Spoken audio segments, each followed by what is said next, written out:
hay algo que me llama más la atención que las teorías de conspiración o teorías raras de internet.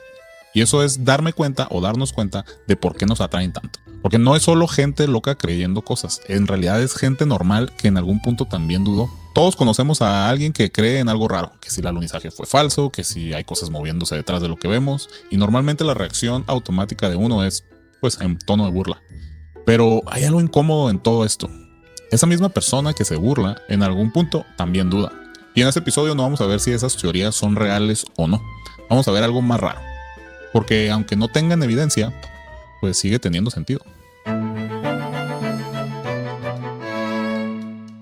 La parte más interesante de las teorías de conspiración no es la teoría en sí, es lo que pasa contigo cuando la escuchas. Porque no es como que de repente creas en todas estas teorías, es algo un poco más sutil.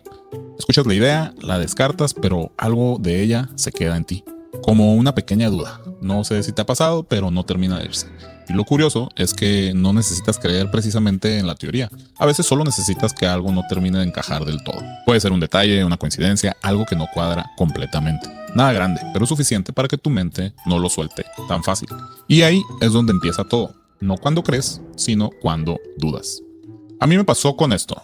Cuando empecé a ver las teorías de conspiración sobre la luna y el alunizaje, y luego las explicaciones desde el punto de vista de la ciencia, pues creí que el tema se iba a cerrar de manera sencilla y fácil, y que todo el mundo lo comprendería. Pero como bien sabemos, en el mundo del internet es difícil creer que la evidencia es real, y hasta cierto punto es entendible. Sin embargo, después de toda la evidencia que tenemos, creí que el tema se iba a cerrar, pero no fue del todo así. Y a lo mejor son mis sesgos personales, pero bueno, no me voy a meter en ese debate. El punto es que el tema y el debate sigue abierto, porque aunque la explicación estuviera ahí, la sensación de que hay algo más, de que hay otras teorías, no desaparece del todo, aunque tengamos la evidencia en las manos. Y cuando eso pasa, la teoría deja de ser solo información y se convierte en algo más. Y ahí ya no es tan fácil soltarlo. Por ejemplo, la teoría del planeta Nibiru. No sé si ya la escucharon antes en algún lugar o si les suena el nombre. El caso es que cuando alguien se las explica completa, empieza a sentirse más lógica de lo que en realidad pudiera ser. La idea es esta. Existe un planeta, un cuerpo celeste masivo, que no forma parte del sistema solar oficial. Un planeta con una órbita extremadamente larga que pasa cerca de la Tierra cada cierto número de años.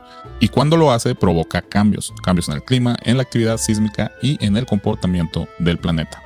Algunos incluso dicen que ha estado detrás de momentos clave en la historia humana, como catástrofes, colapsos y momentos donde toda civilización parece reiniciarse. Pero aquí es donde la historia cambia, porque ya no solo habla de un planeta, habla de nosotros.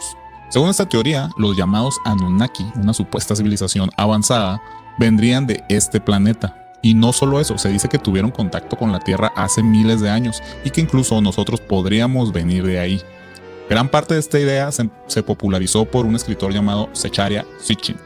No estoy seguro si así se pronuncia, pero vamos a decirle Sitchin. Entonces, Sitchin interpretó antiguos textos sumerios y construyó toda esta historia a partir de ahí. Desde la ciencia y la arqueología, esas interpretaciones no son aceptadas. Lingüistas e historiadores han cuestionado sus traducciones. No hay evidencia sólida de que todo esto sea real. Y aún así, la teoría sigue viva. Porque no es solo sobre un planeta, es sobre el origen de todo. Sobre la idea de que no somos lo que creemos y que hay algo más grande detrás. Y ahí es donde te atrapa, porque deja de ser una teoría y se convierte en una historia donde todo encaja demasiado bien. Ahora, si nos quedamos solo con la parte científica, la historia de Nibiru se cae bastante rápido. Un planeta de ese tamaño simplemente no puede aparecer y desaparecer sin dejar ningún tipo de rastro. La gravedad lo delataría, afectaría las órbitas de otros planetas y sería visible hoy con la tecnología que ya tenemos. Y eso sin contar con esto, las interpretaciones de los textos sumerios que menciona Sitchin han sido cuestionadas por expertos, lingüistas, arqueólogos e historiadores y no coinciden con las traducciones aceptadas. Entonces, en papel, la teoría simplemente no se sostiene. Pero aquí viene lo raro, eso no hace que deje de sentirse posible. Porque la ciencia responde con datos, pero la teoría ya te dio algo más fuerte. Te dio una historia que conecta todo. Y cuando una historia conecta, tu mente simplemente no lo suelta tan fácil. Aunque tenga fallas, aunque tenga huecos, aunque no haya pruebas. Porque en el fondo no estás comparando evidencia, estás comparando sensaciones. Y la sensación de que hay algo oculto, de que todo tiene una explicación más profunda, es mucho más difícil de soltar que aceptar que no tienes cómo saberlo con certeza. Y ahí es donde la ciencia ya no compite con la teoría, compite con lo que sientes. Y hay algo más pasando aquí, y no tiene que ver con planetas, tiene que ver contigo, con cómo funciona tu mente, porque tu cerebro no está diseñado para encontrar la verdad, está diseñado para sobrevivir. Y para sobrevivir, pues necesita entender lo que pasa alrededor, ¿no? Necesita que las cosas tengan sentido. En psicología hay algo muy interesante. Tu mente no tolera bien los huecos. Cuando falta información, cuando algo no encaja, no se queda en blanco, empieza a completar la historia, a llenar los espacios, aunque no tenga los datos completos. Hay estudios que muestran que el cerebro humano tiende a ver patrones incluso cuando no existen. A esto algunos lo llaman apofenia, ver conexiones donde en realidad no las hay. Y no es porque sean reales, es porque tu mente las armó así. Y luego pasa otra cosa, empiezas a fijarte solo en lo que encaja y dejas de lado lo que lo contradice. A esto se le llama sesgo de confirmación. No porque quieras engañarte, sino porque es más fácil seguir una historia que empezar desde cero. Y en este punto ya no estás buscando la verdad, estás defendiendo lo que ya te hace sentido. Y hay algo todavía más fuerte detrás de eso.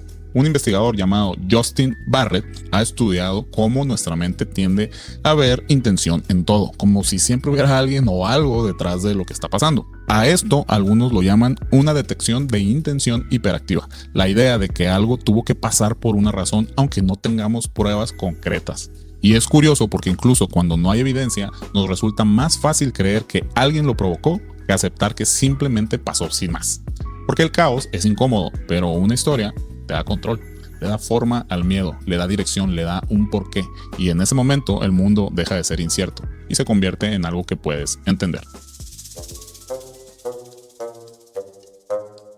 Hay un punto donde esto deja de ser mera curiosidad. Ya no estás viendo la teoría nada más por interés. Ya estás dentro de ella. Y no pasa de golpe, empieza poco a poco. Un video, luego otro que conecta con el anterior. Y así, sin darte cuenta, todo empieza a cobrar sentido. Demasiado sentido. Cada cosa que ves refuerza la anterior. Una noticia encaja, un símbolo parece coincidir, una coincidencia deja de sentirse como coincidencia y tu mente hace lo que mejor sabe hacer: construir una historia completa. Y en ese momento, cuestionar se vuelve incómodo porque ya invertiste tiempo, ya invertiste atención y sin darte cuenta, invertiste algo más. Invertiste tu identidad. Empiezas a verte como alguien que entiende, que ve cosas que otros no ven. Y eso pesa porque soltar la teoría no es soltar solamente una idea, es soltar esa versión de ti, esa que ya construiste, esa que ya defendiste. Y algo más empieza a pasar. Te alejas de quienes no piensan igual a ti. Las conversaciones cambian, las discusiones se repiten y poco a poco te rodeas solo de lo que confirma lo mismo que tú ya sabes o que tú ya crees. Y cuando todo coincide, la teoría deja de sentirse como teoría y se siente como realidad.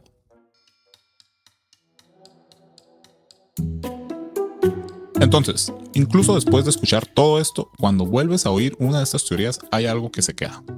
No es la teoría en sí, sino más bien es la sensación. Es como cuando te quedas pensando en algo, o que alguien dijo algo que viste y no lo puedes como soltar y te quedas pensando en eso. Le das vueltas una y otra vez tratando de que eso que dijo encaje. No porque lo que haya dicho sea importante, sino porque quedó ahí, abierto. Y aunque sigas con tu día, una parte de tu mente sigue ahí. Y eso es exactamente lo que pasa con estas ideas. No es que convenzan de golpe, es que se quedan abiertas. Y cuando algo se queda abierto, tu mente no lo suelta. Empieza a conectarlo con otras cosas, a darle forma, aunque no esté completo. Y esto no es casual. Hay estudios desde hace años. Por ejemplo, tenemos el Zeigarnik Effect. O tenemos este otro que se llama la necesidad de cerrarlo abierto de Kruglanski. Los nombrecitos, ¿no?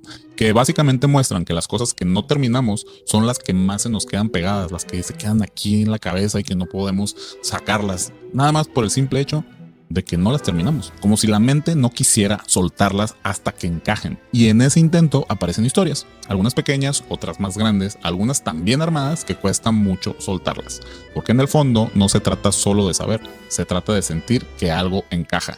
Y hay momentos donde nada encaja, donde no hay una explicación clara, donde todo se siente abierto, incompleto, y eso pesa. Por eso seguimos buscando, conectando cosas, armando versiones, hasta que alguna se queda. Y cuando se queda, cuesta un chingo moverla. No por lo que dice, sino por lo que sostiene.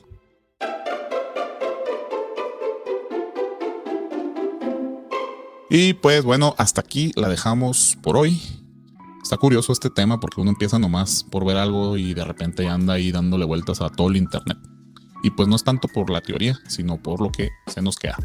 En fin, si algo de esto te hizo ruido o te quedaste pensando en alguna idea, déjamelo saber en los comentarios. Si me dejan su like y su follow me ayudarían mucho a seguir creando más videos de estos. Yo soy Omar Negrete y esto fue Frecuencia Interna. Nos vemos en la siguiente frecuencia. Y no se olviden que esto es un proyecto de Cosmic Wanderers. Vagar no es estar perdidos, es recordar que aún no llegamos. Hasta la próxima.